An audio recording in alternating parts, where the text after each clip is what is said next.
Uma palavra tão linda, já quase esquecida, me fez recordar.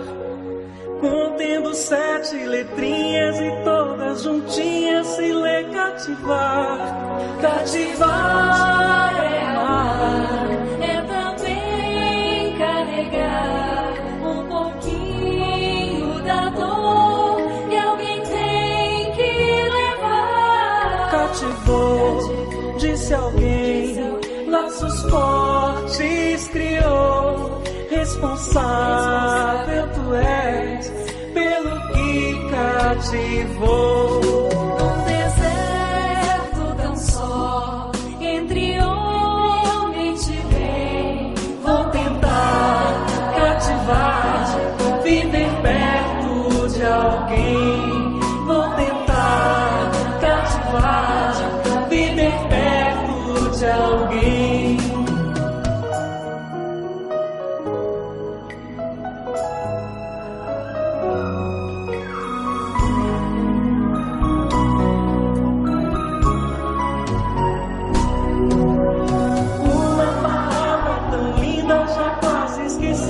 Me fez recordar, contendo 7 letrinhas e todas juntinhas se lê cativar. Cativar é amar, é também carregar um pouquinho da dor que alguém tem que levar. Cativou, disse alguém, laços fortes criou. Responsável tu és pelo que cativou. Num deserto tão só, entre homens de bem. Vou tentar cativar, viver perto de alguém. Vou tentar cativar, viver perto de alguém. Abramos o trabalho da noite com a prece a Jesus.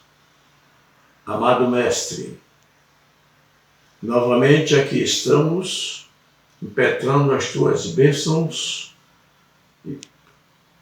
para que a nossa concepção a respeito do que iremos confabular seja realmente a verdade, o caminho e a vida que nos trazes a ensinar. Assiste-nos, pois, e dá-nos a tua proteção. Assim seja. Boa noite, amados. Apraz-me aqui estar novamente para conversar ou para estudar interessante frase dita por Jesus. Eu sou o caminho, a verdade e a vida. Se pararmos para analisar bem de perto essa expressão, veremos que ela nos enriquece bastante e nos orienta em toda a nossa vida. Nos tempos do Cristo, ou antes do tempo do Cristo, os homens sempre viveram em brigas constantes pela hegemonia de poderes, e assim os povos viviam constantemente em degladiações, buscando superar uns aos outros. Nós fomos criados por Deus com uma finalidade direta. Vimos ao mundo para sermos melhores. No entanto, boa parte dos homens esquecem-se daquilo que vieram fazer, da promessa que foi feita quanto do programa da reencarnação e agem de acordo com as suas vontades. Sempre foi assim. Não somente no tempo de Jesus, mas agora ainda continua sendo. E é necessário que sejamos relembrados por Jesus que Ele é o caminho, a verdade e a vida. Quis Deus enviar Jesus ao mundo como modelo para nós outros que aqui estávamos, porque estávamos desviados do caminho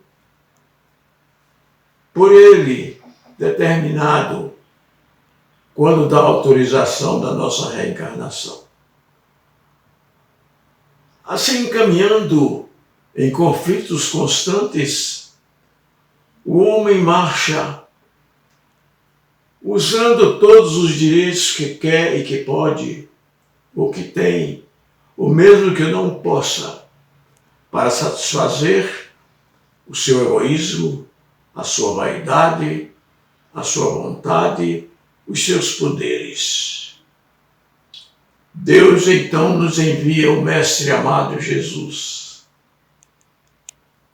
como modelo para nos ensinar e dizer-nos que estávamos errados e continuamos ainda caminhando errados, mas o Jesus, com a exemplificação da vida, conseguiu melhorar alguns de nós.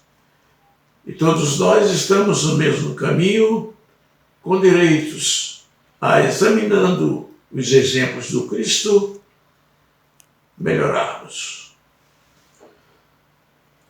Como Jesus agiu para que nós soubéssemos realmente que Ele era o caminho, a verdade e a vida.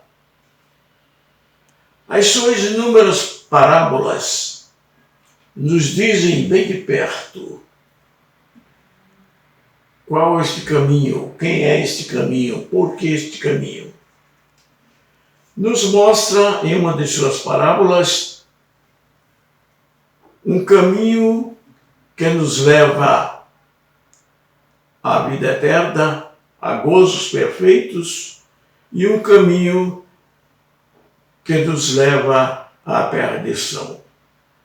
Baseados, pois, no livre-arbítrio, oferta do nosso Pai, encontramos nos dizeres de Cristo a porta larga e a porta estreita.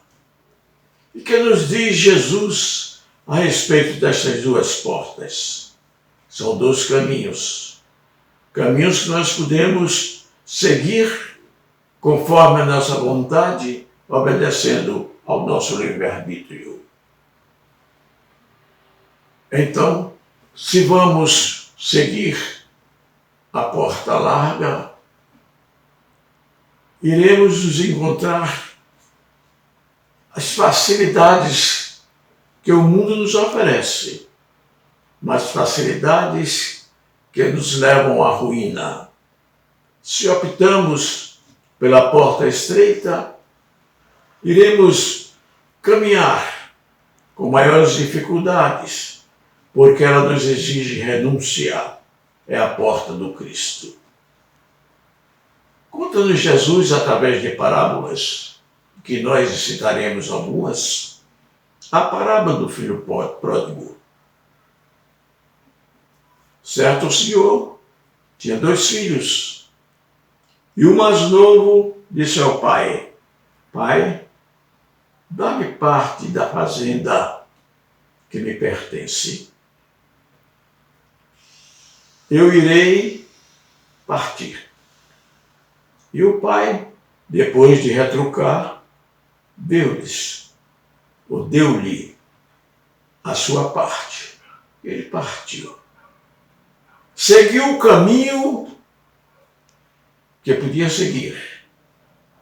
Caminho das desilusões, o caminho da luxúria, o caminho da matéria.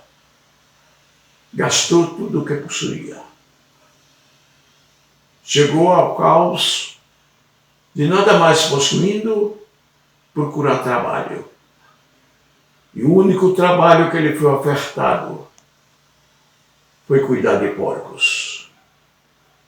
E ele, passando fome, lembrava da casa do pai e repetia: quantos dos servidores do meu pai têm pão em abundância, e eu aqui pereço de fome. Levantar-me-ei, irei ter com meu pai, e dir-lhe-ei: Pai, pequei perante os céus e perante ti. Não sou digno de ser chamado teu filho, mas faze-me como um dos seus serviçais. E aquele pai o abraçou e o aceitou com grande alegria. Mas Jesus mostra então que dois caminhos existiam para aquele rapaz. Ele escolheu o caminho pior, o caminho da luxúria, o caminho da derrota. E, caminhando por este caminho, chegou a encontrar-se em maus lençóis, como nós chamamos a gíria, mas, infelizmente, a graça do Pai, a lembrança do Pai foi à sua cabeça, foi ao seu coração e ele retornou. Jesus nos diz, através de outras parábolas muito interessantes, sempre mostrando o caminho a seguir. Podemos lembrar do cego de Jericó. As cidades, naquela época, eram divididas em aldeias pequenas, de talvez 500 pessoas ou um pouco mais. E nessas aldeias viviam todos os cidadãos e se congratulavam uns com os outros. Existia um cego na cidade de Betsaida, ou de Jericó, que era chamado cego Bartimeu. Este cego, ouvindo falar de Jesus, já cansado de nada ver, e ouvindo que Jesus passaria frente onde estava a esmolar, gritou em alta voz: Jesus, filho de Davi, tem misericórdia de mim. E Jesus, ouvindo aquela lamúria, aproximou-se dele. Que queres que te faça? Ele respondeu: que eu veja, Senhor. Então verás, vê, pois, a tua vontade te salvar.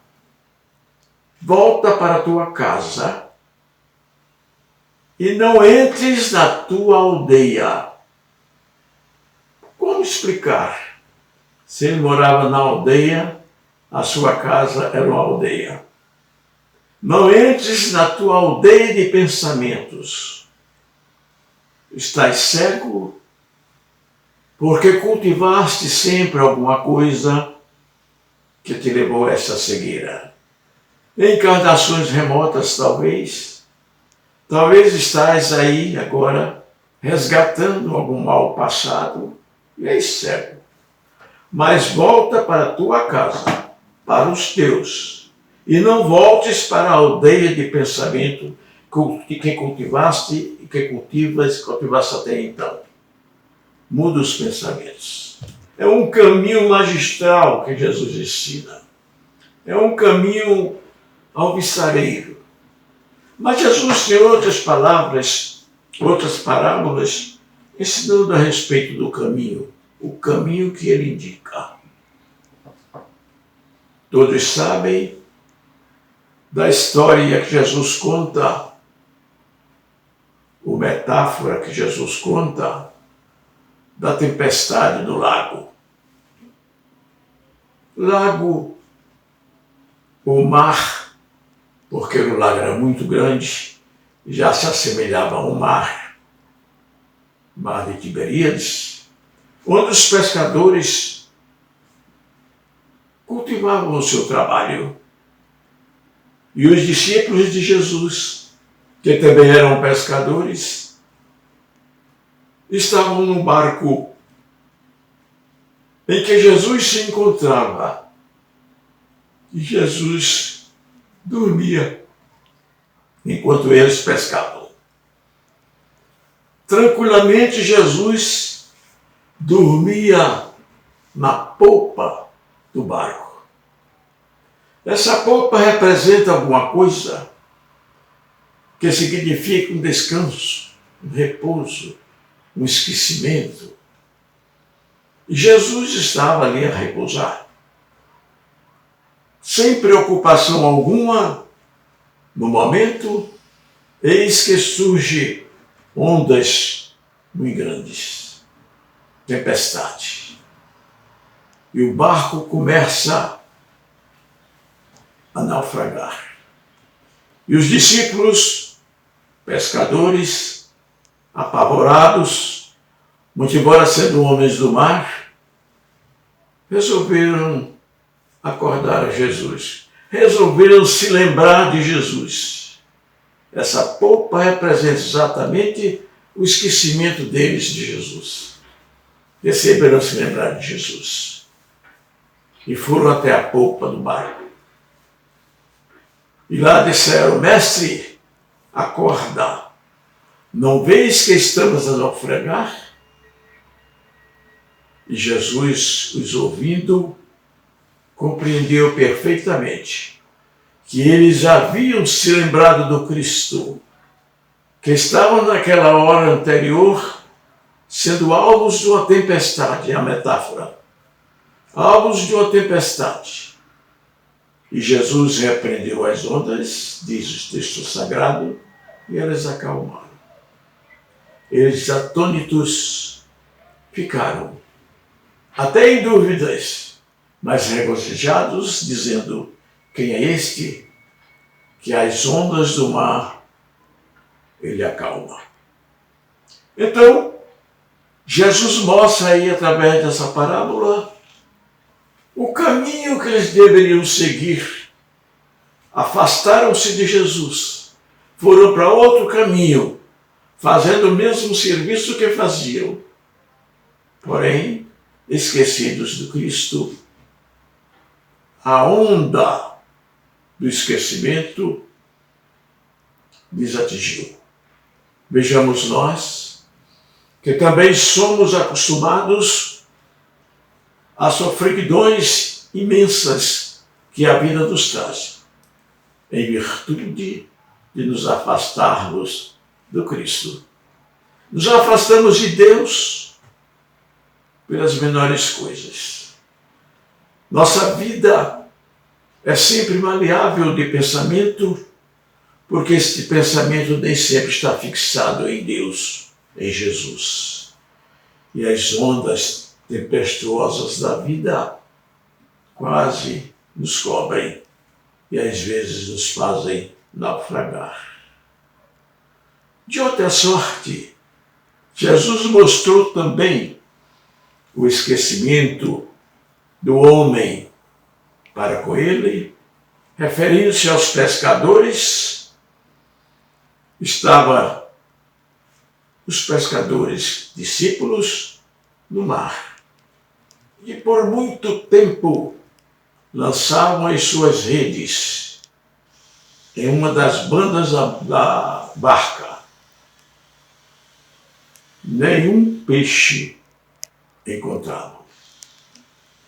Voltaram à praia quando encontraram Jesus. Jesus, sabendo que eles nada tinham alcançado de proveitoso na pescaria, simplesmente falou-lhes: ide e lançai as vossas redes do outro lado da barca. E eles foram, lançaram as redes, e diz o texto bíblico, tão grandes cardumes foram pescados, que até as redes se romperam. Observemos essa parábola de Cristo. Quantas vezes estamos esquecidos desse caminho certo e agimos aplicando o nosso livre-arbítrio onde queremos e onde podemos. E então, a nossa vida é um fracasso. Nada se dá por bem. Quando nós resolvemos encontrar Jesus, os pescadores da praia, mas nós, onde estamos, lembrar de Jesus. E nessa lembrança, trazermos o nosso pensamento bem fixado no caminho que nos apresenta, lançamos o nosso pensamento para o outro lado. E este pensamento agora, calçado pelo pensamento do Cristo, nos traz bonança e prazeres na vida. Assim Jesus usava metáforas através dessas parábolas para que soubéssemos enfrentar as dificuldades, porque ele veio para nos ensinar este caminho, para que coordenássemos o nosso pensamento sempre as coisas boas da vida, porque viemos para ser bons, viemos para melhorar e indicar através da nossa vida este caminho a outros. Um caminho que é a verdade. Jesus é a verdade. E ele diz, quem me segue não andará em trevas, mas terá a luz da vida. São episódios da vida do Cristo que ele passa para todos nós, para que entendamos que ele é o caminho, é a verdade e é a vida. Porque ele nos conduz ao entendimento maior da vida eterna que somos. Ele nos dá esse entendimento mostrando-nos: eu sou a luz do mundo. Eu sou a luz do mundo. E diz que vós também sois. Brilhai, pois, a vossa luz. A luz que é vida, luz que é prazer, luz que é a habilidade para caminhar ante as trevas que nos cercam. Luz que diz bem de perto o quanto somos amparados por Jesus, a luz do mundo. Luz que nos acolhe de braços abertos, como o pai do filho pródigo acolheu aquele filho. É a verdade. Quem me segue não andará em trevas. Quem me segue não andará em trevas. E se nós o seguimos, andemos como ele andou. Portanto, se estivermos em Cristo, diz ele, se estiveres em mim, e as suas palavras, e as minhas palavras estiverem em vós, fareis tudo isto e muito mais. Vivereis eternamente nesta luz, singrando este caminho com dificuldades, sim, mas com provas que são vencidas pelo nosso pensamento e pela nossa aquisição de verdades eternas, porque Jesus é a verdade e Jesus é a vida. Então, no contexto da palestra de hoje, tendo como título Jesus, caminho, verdade e vida, vimos como ele realmente o é como ele ensinou os caminhos a seguir e como nos ensina hoje como deveremos seguir. Oxalá possamos lembrar sempre do caminho em que estamos. Se não é o caminho de provações, é o caminho de facilidades, desviemos-nos deste caminho. Vamos para o caminho das provações, das renúncias, porque só este é o caminho verdadeiro que Cristo nos veio ensinar. Deus nos abençoe. Jesus amado, caminho, verdade e vida.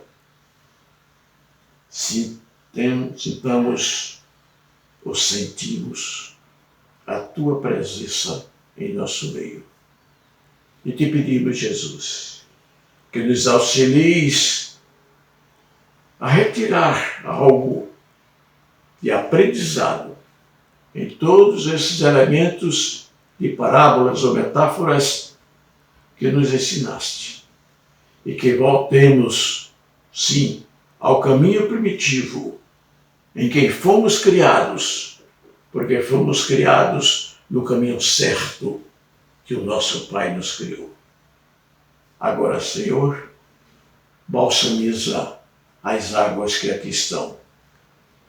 Nelas deposita, Senhor, a medicação que os nossos espíritos precisam, a medicação que os nossos corpos materiais também necessitam, para que, Jesus, jamais fujamos do caminho certo que és, porque só tu nos levas à vida pela verdade que és.